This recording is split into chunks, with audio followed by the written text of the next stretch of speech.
دوستو، اگر آپ لوگ دلی کی مشہور جامع مسجد جا چکے ہیں یا پھر جاتے رہتے ہیں تو آپ لوگوں نے اس مزار کو بھی ضرور دیکھا ہوگا کہ جو دلی کی جامع مسجد کے باہر موجود ہے۔ ظاہر ہے جس طرح سے ہر دن ہزاروں کی تعداد میں لوگ جامع مسجد کو وزٹ کرنے کے لیے پہنچتے ہیں، بالکل اسی طرح سے ہی بہت سارے لوگ اس مزار پر بھی جاتے رہتے ہیں۔ اس مزار کے بارے میں یہ مانا جاتا ہے کہ اس کے اندر ایک صوفی بزرگ دفن ہیں جن کا نام سرمد کاشانی ہوا کرتا تھا۔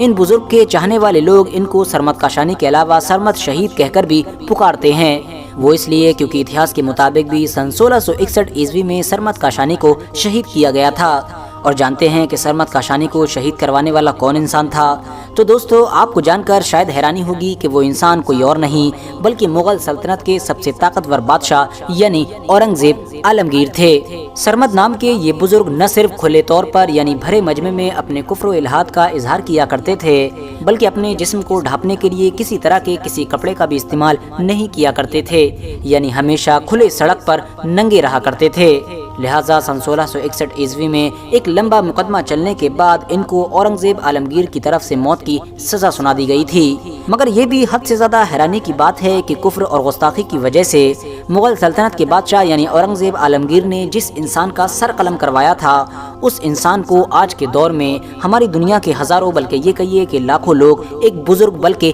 ولی مانتے ہیں اور ان کو شہید کہنے کے ساتھ ساتھ ان کی حد سے زیادہ تعظیم بھی کرتے ہیں۔ مگر اب سوال یہی ہے کہ اگر سرمد ایک بڑے صوفی بزرگ تھے تو آخر اورنگزیب عالمگیر جیسے ایک بادشاہ نے ان کا سر قلم کرنے کا آرڈر کیوں دیا تھا؟ کیونکہ ظاہر ہے اورنگزیب عالمگیر کو تو اتہاسک کتابوں میں ایک ایسے بادشاہ کے طور پر دکھایا جاتا ہے کہ جو پورے مغل اتہاس میں سب سے زیادہ اسلام دھرم کو فالو کرنے والا انسان تھا، تو اس کے باوجود بھی آخر اورنگزیب عالمگیر نے ایسا فیصلہ کیوں لیا؟ اور دوسری طرف اگر یہ مان لیا جائے کہ اورنگزیب عالمگیر اپنی جگہ پر صحیح تھے اور سرمد صوفی بزرگ نے ہی گستاخیاں اور کفر کیا تھا، تو آخر آج کے دور میں ہزاروں لوگ ان کو ایک ولی کیوں مانتے ہیں؟ حالانکہ دوستو، آپ کو بتاتا چلوں کہ بہت سارے لوگ ایسے بھی ہیں کہ جو سیدھے طور پر ان تمام چیزوں کا الزام بادشاہ اورنگزیب عالمگیر کے اوپر لگاتے ہیں، اور ان کا یہ دعویٰ ہے کہ کیونکہ بادشاہ اورنگزیب عالمگیر کا بھائی کہ جس کا نام دارا شکوہ ہوا کرتا تھا اور جو خود اورنگزیب عالمگیر کا سب سے بڑا دشمن تھا، وہ بھی صوفی سرمد کا ایک اسٹوڈنٹ یعنی شاگرد اور مرید ہوا کرتا تھا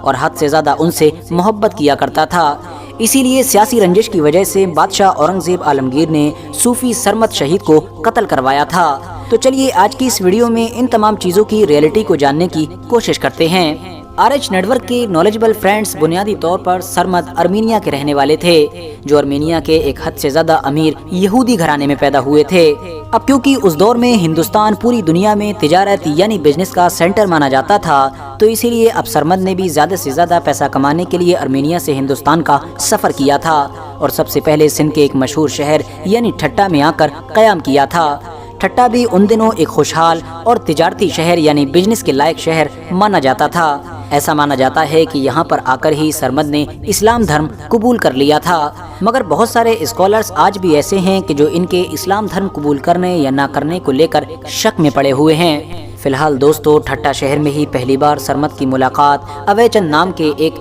ہندو لڑکے سے ہوئی جو ٹھٹا شہر کے ایک مہاجن کا بیٹا ہوا کرتا تھا۔ اوے چند نام کا یہ لڑکا نہ صرف حد سے زیادہ خوبصورت تھا بلکہ بہت زیادہ خوبصورت اور سریلی آواز کا مالک بھی تھا، لہٰذا سرمد اس کو دیکھتے ہی اس کے عشق میں پوری طرح سے پاگل ہو گئے۔ سرمد اکثر اپنے محبوب کے در پر بیٹھ جایا کرتے تھے اور اس کی شان میں اور اس کی تعریفوں میں بڑے بڑے اشعار کہا کرتے تھے۔ بعد میں اوے چند نام کا وہ لڑکا انہی اشعار کو ہی اپنی خوبصورت اور سریلی آواز سے گنگنایا کرتا تھا، جس کو سننے کے بعد مانو سرمد اس دنیا سے کسی اور دنیا میں ہی چلے جایا کرتے تھے، یعنی اپنا ہوش کھو بیٹھتے تھے اور پھر رقص کرنا بھی شروع کر دیتے تھے۔ اسی کیف و مستی میں ہی اچانک سے کچھ دن کے بعد سرمد نے اس خوبصورت لڑکے کو اپنا خدا کہنا شروع کر دیا۔ دوستو، یہی وہ بڑا سوال ہے کہ جو آج تک سرمد شہید کے چاہنے والے لوگوں کے سامنے کھڑا ہوا ہے کہ آخر ایک لڑکے کو اپنا معشوق قرار دے کے اور پھر اس کو اپنا خدا مان لینا کہاں کا تصوف ہے؟ اور ظاہر ہے آپ میں سے بہت سارے لوگ ایسے بھی ہوں گے کہ جو ابھی بھی یہ سوچ رہے ہوں گے کہ آخر اس بات کو سچ کیسے مان لیا جائے